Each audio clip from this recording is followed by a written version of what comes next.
প্রথমেই জানাবো প্রধান প্রধান শিরোনাম। জানা গেল ভিপি নুরুল হামলার কারণ। এতক্ষণ শুনছিলেন সংবাদ শিরোনাম, এবারে থাকছে বিস্তারিত। 7 বছরে ৩৫ বারেরও বেশি হামলার শিকার সাবেক ভিপি নুরুল হক নূর। নূর যেন গরিবার বউ, যিনি সকলের কাছেই ভাবি, যার যখন ইচ্ছা হয় নূরকে পিটিয়ে তক্তা বানিয়ে দেন। এর পেছনে অবশ্য নূরেরও কিছু দায় আছে, কিন্তু এভাবে হামলা কখনোই সমর্থনযোগ্য নয়। এবারের হামলা ছিল এর মধ্যে সবচেয়ে ভয়াবহ। মাথায় খুলি ফেটে গেছে, ভেঙে গেছে নাক ও জোয়ালের হাড়, মস্তিষ্কে রক্তক্ষরণ হয়েছে, চোখে রক্ত জমাট বেঁধেছে।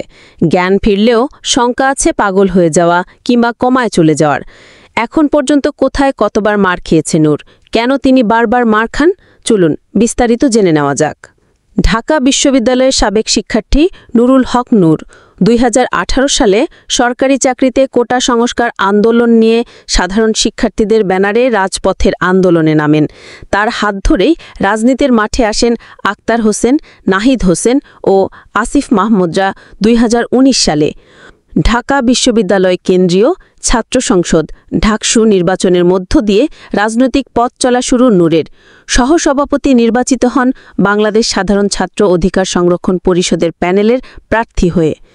এরপর রাজনৈতিক অঙ্গনে নিজের আসন পাকাপোক্ত করেন। গঠিত হয় তার দল গণ অধিকার পরিষদ। নুরুল হক নূরের উপর হামলার শুরুটা সেই গোটা সংস্কার আন্দোলন থেকেই। ছাত্রলীগের দফায় দফায় হামলা, মামলা, নির্যাতন যেন পিছু ছাড়ছে না তার।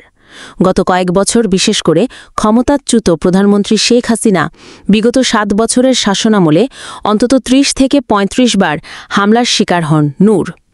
এসব হামলার বিরুদ্ধে কোনো ব্যবস্থা নেওয়া হয়নি, উল্টো তাকে বেশ কয়েকবার মামলা আর ধরপাকড়ের শিকার হতে হয়েছে।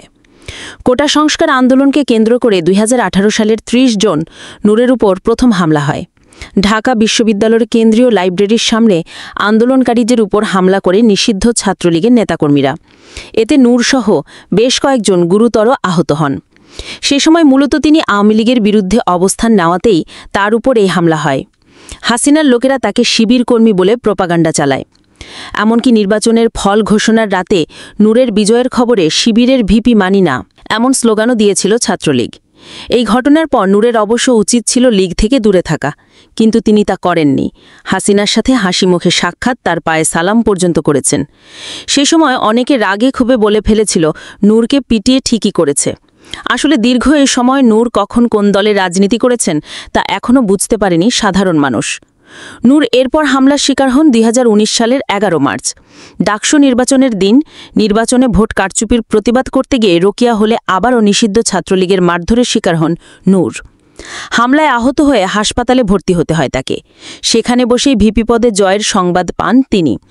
ভিপি হয়ে ক্যাম্পাসে গিয়েও হামলার মুখে পড়েন নূর। পরদিন 12 মার্চ ক্যাম্পাসে ঢোকার পর নিষিদ্ধ ছাত্রলীগের নেতাকর্মীরা তার উপর হামলা চালায়। এছাড়াও 2018 সালের 2 এপ্রিল এক ছাত্রকে পিটিয়ে আহত করার প্রতিবাদ জানাতে গিয়ে SM হলে নিষিদ্ধ ছাত্রলীগের নেতাকর্মীদের বাধার মুখে পড়েন নূর।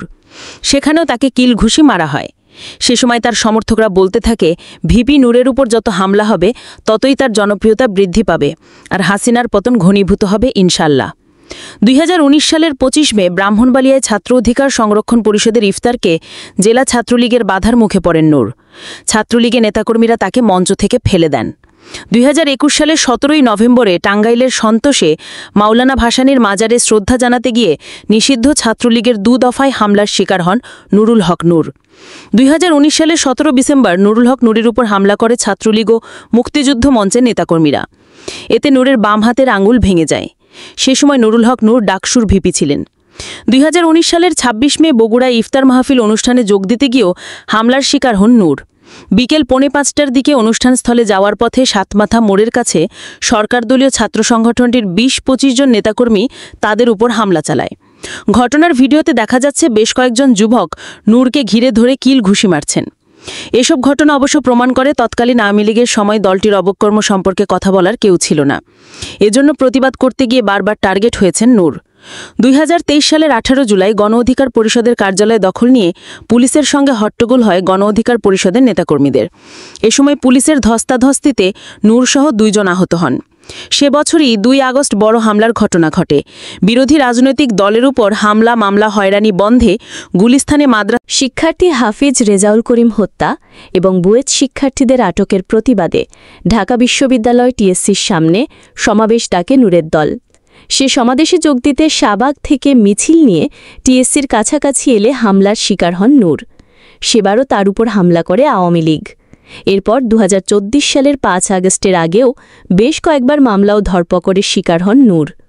জুলাই আগস্টে নাহির হাসনাতদের অন্যতম সহযোদ্ধাও তিনি। গণঅভ্যুত্থানের সময় কারাবন্দী ও নির্যাতিত হতে হয় তাকে। এই দিন যা ঘটেছিল এর সবকিছুই মেনে নিয়েছেন নূর।